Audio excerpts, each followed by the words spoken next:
विराम चिन्ह, विराम चिन्ह क्या होते हैं, है ना। इनका प्रयोग हम कहाँ करते हैं, कैसे करते हैं, ठीक है।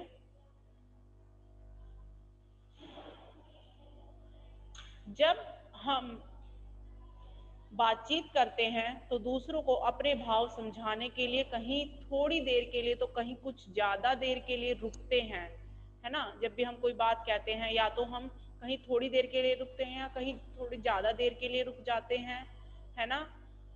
इन चिन्हों को ही विराम चिन्ह कहा जाता है। जैसे आह, कल हम सभी क्रिकेट मैच देखने जा रहे हैं, ठीक है। आह, आह यहाँ पर एक मतलब विस्मय वाला शब्द है, ठीक है। उसके बाद हमने विस्मय आदि बोधक चिन्ह लगाया है, ठीक है। विराम का शाब्दिक अर्थ होता है रुकना। विराम, विराम का अर्थ क्या होता है, रुकना, विराम करना, रुकना। अपने भाव भली भांति समझाने के लिए मौखिक भाषा में बोलकर अलग अलग शब्दों पर बल दिया जाता है। लिखित भाषा में इस बल उतार चढ़ाव गति विराम आदि को दर्शाने के लिए कुछ चिन्ह दिए गए हैं। जैसे हम बातें करते हैं, बोलते हैं, तब तो हमारी जो टोन है, जो आवाज है, वो जिस भी भाव से हम बोल रहे हैं तो हमारी बोली से समझ आ जाता है। लेकिन अगर हम उसी भाव को लिखित रूप में लिखेंगे तो हम उसको, अगर विराम चिन्ह नहीं होंगे तो हम कैसे समझ पाएंगे उसको। तो उन्हीं चीजों को समझने के लिए विराम चिन्हों का प्रयोग किया जाता है ना। जैसे अल्प विराम, प्रश्नवाचक, अर्ध विराम, पूर्ण विराम, ये सब होते हैं। लिखित भाषा में, लिखित भाषा में भावों और अर्थ को स्पष्ट करने के लिए जिन चिन्हों का प्रयोग किया जाता है उन्हें विराम चिन्ह कहते हैं, ठीक है। विराम चिन्ह मुख्यतः 12 प्रकार के होते हैं। कौन कौन से होते हैं ये नीचे दिया गया है। पूर्ण विराम, जब वाक्य पूर्ण हो जाता है वहां पर पूर्ण विराम लगाया जाता है, ठीक है। जैसे मैं खेलने जा रहा हूं, यहाँ पर वाक्य पूरा हो गया है तो हम अंत में क्या लगाएंगे, पूर्ण विराम। अल्प विराम, अल्प विराम क्या होते हैं, जब वाक्य में थोड़ी देर के लिए रुका जाता है तब अल्प विराम लगाया जाता है। जैसे पहले तुम पढ़ लो फिर सब मिलकर इकट्ठे खाना खाएंगे, तो तुम पहले तुम पढ़ लो, यहाँ पर थोड़ी देर के लिए रुके तो यहाँ पर अल्प विराम का प्रयोग किया गया। उसके बाद अर्ध विराम, अर्ध विराम क्या होते हैं, जब वाक्य में अल्प विराम से ज्यादा, ठीक है, अल्प विराम से ज्यादा देर तक रुका जाता है वहां अर्ध विराम का प्रयोग किया जाता है। जैसे सूर्यास्त हो गया है, अब चारों ओर वातावरण में अंधकार भी छाने लगा है ना। जब दो वाक्य हम एक साथ बोलते हैं, अलग अलग वाक्य दो साथ बोलते हैं तो वहां पर थोड़ा सा हम ज्यादा रुकते हैं, लेकिन जब एक ही वाक्य में हम कहीं थोड़ी देर के लिए रुकते हैं तो वहां अल्प विराम का प्रयोग हम करते हैं, ठीक है। प्रश्न सूचक, जिन वाक्यों में कोई प्रश्न पूछा जाए उसके अंत में प्रश्न चिन्ह, सूचक चिन्ह का प्रयोग किया जाता है। जैसे तुम मुंबई से कब वापस आओगे, ठीक है। तो यहाँ पर कब प्रश्न, प्रश्न का चिन्ह मतलब प्रश्न का, प्रश्न सूचक चिन्ह लगाया है हमने। ये कब जो है प्रश्न को दिखा रहा है कि यहाँ पर कोई प्रश्न हो रहा है, और यहाँ पर ये प्रश्न चिन्ह भी बता रहा है कि यहाँ पर कोई प्रश्न किया जा रहा है, ठीक है।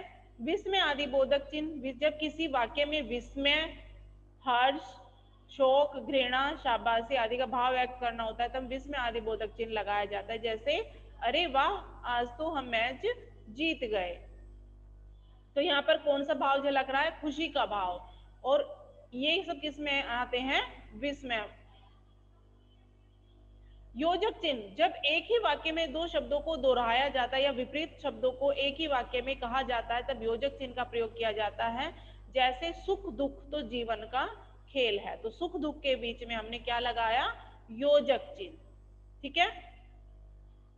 विवरण चिन्ह, विवरण चिन्ह क्या होता है, जब किसी विषय को क्रम से लिखना हो तो विषय क्रम व्यक्त करने से पूर्व इसका प्रयोग किया जाता है। जैसे क्रिया के मुख्यतः, क्रिया के मुख्य रूप से दो भेद होते हैं, ये वाला विवरण चिन्ह, ठीक है, होते हैं, ठीक है।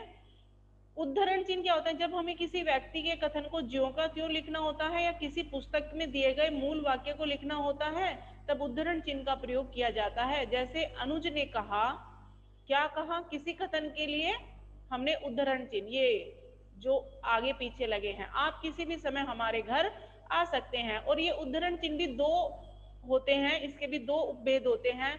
एक इकहरा उद्धरण चिन्ह होता है जिसमें एक ही हम ये उद्धरण चिन्ह लगाते हैं, और एक होता है दोहरा, जिस जैसे इसमें लगा है। जैसे हम किसी कवि का नाम, कवित्री का नाम, पुस्तक का नाम ये लिख रहे हैं, तब हम इकहरे उद्धरण चिन्ह का प्रयोग करते हैं। बट जब हम कोई कथन बोल रहे हैं, वाक्य बोल रहे हैं, तब हम दोहरे उद्धरण चिन्ह का प्रयोग करते हैं। ठीक है। कोष्ठक चिन्ह, कोष्ठक क्या होता है? जब किसी शब्द का अर्थ व्यक्त करना हो या किसी नाटक के लिए पात्र का भाव लिखना हो, तो तब कोष्ठक चिन्ह को लगाया जाता है। जैसे सौरभ, तो यहाँ पर उसका भाव दिखाया गया है कि मतलब सौरभ मुस्कुराकर, ब्रैकेट में कोष्ठक में दिखाया गया है, माँ आज मैं कक्षा में प्रथम आया हूँ। ठीक है। निर्देशक चिन्ह क्या होता है? किसी उदाहरण की ओर संकेत करने के लिए, निर्देश देने के लिए इस चिन्ह का प्रयोग किया जाता है। इसे निर्देशक रेखा भी कहते हैं। निर्देशक चिन्ह को क्या कहते हैं? निर्देशक रेखा भी कहते हैं। जैसे प्रधानाध्यापक ने कहा, अगले सप्ताह से वार्षिकोत्सव की तैयारियां आरंभ हो जानी चाहिए। यहाँ पर निर्देश दिया गया है। ठीक है। यहाँ पर क्या किया गया है? निर्देश दिया गया। और जो यहाँ पर ये थोड़ा छोटा लगा है, ये इससे बड़ा होता है। योजक चिन्ह जो होता है ना, इससे थोड़ा बड़ा होता है निर्देशक चिन्ह, थोड़ा सा बड़ा होता है निर्देशक चिन्ह से, सॉरी, योजक चिन्ह से निर्देशक चिन्ह थोड़ा सा बड़ा होता है। लाघव चिन्ह, लाघव चिन्ह क्या होते हैं? जब कुछ शब्दों को संक्षिप्त रूप में लिखना हो, संक्षिप्त मतलब छोटे रूप में लिखना हो, तो लाघव चिन्ह का प्रयोग किया जाता है। जैसे डॉक्टर, डॉक्टर को हम छोटे शब्दों में कैसे लिखेंगे? ऐसे। तो जो ये आगे लगा है ना, ऐसे लिखा हुआ है ये। ठीक है। त्रुटि पूरक, त्रुटि पूरक चिन्ह क्या होता है? जब किसी वाक्य को लिखते समय गलती से कोई शब्द छूट जाए, तो उसे लिखने के लिए त्रुटि पूरक या हंस पद चिन्ह का प्रयोग किया जाता है। जैसे इस प्रश्न का उत्तर मुझे पता, अब यहाँ पर हम भूल गए हैं, नहीं लिखा हमने, तो उसके लिए हम त्रुटि पूरक चिन्ह का प्रयोग करते हैं, ऐसे एरो एरो एरो की तरह ऐसे। ठीक है। तो ये कौन सा होता है? त्रुटि पूरक चिन्ह। ठीक है। Okay ma'am. दिए गए वाक्यों में प्रयुक्त विराम चिन्हों के नाम लिखिए। जो जो चिन्ह इसमें आए हैं उनके नाम लिखने हैं। जैसे इसमें आया है अरे, अरे के बाद आया है विस्मय आदि बोधक। हाँ, तो यहाँ पर लिखना है आपको। यहाँ पर कौन कौन से आए हैं? विस्मय आदि बोधक और प्रश्न सूचक। प्रश्न सूचक। ठीक है।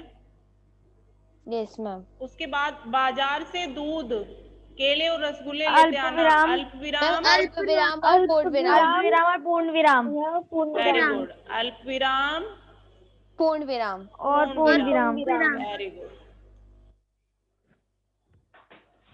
कायरा ने पूछा, निर्देशक। मैम निर्देशक चिन्ह और उद्धरण चिन्ह, दोहरा उद्धरण चिन्ह, दोहरा उद्धरण चिन्ह। Yes ma'am.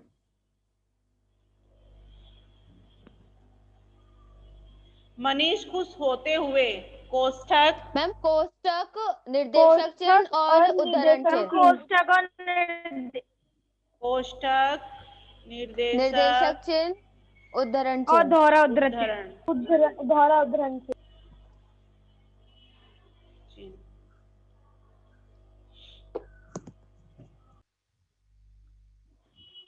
वह खेलने जा रहा है। क्या वह खेलने जा रहा है? अरे, वह खेलने जा रहा है। तो यहाँ पर तीन तरह के हमने विराम चिन्हों का प्रयोग कर दिया है। ठीक है। पूर्ण विराम, प्रश्न सूचक और विस्मय आदि। ठीक है। पहले पद में मीरा ने सावन की बरखा का वर्णन किया है। ठीक है। अच्छा, अब बताइए दूसरे पद में क्या किस चीज का वर्णन किया गया है? दूसरे पद में मीरा ने राम रत्न मिलने अर्थात श्री कृष्ण को प्राप्त करने का वर्णन किया है। ठीक है। प्रश्न 3 यस मैम। में निम्नलिखित वाक्यों में प्रयोग किए गए विराम चिन्हों को उनके नामों के साथ मिलाइए। रामायण की रचना वाल्मीकि ने की थी। उद्धरण चिन्ह। उद्धरण चिन्ह यहाँ पर। सदा माता पिता का सम्मान करो, माता पिता में योजक चिन्ह का प्रयोग किया योजक। गया है। डॉक्टर साहिबा आने वाली हैं। लाघव चिन्ह। लाघव अरे चिन्ह। तुम आ गए। लाघव चिन्ह। इसमें आदि बोधक चिन्ह। विस्मय आदि बोधक चिन्ह।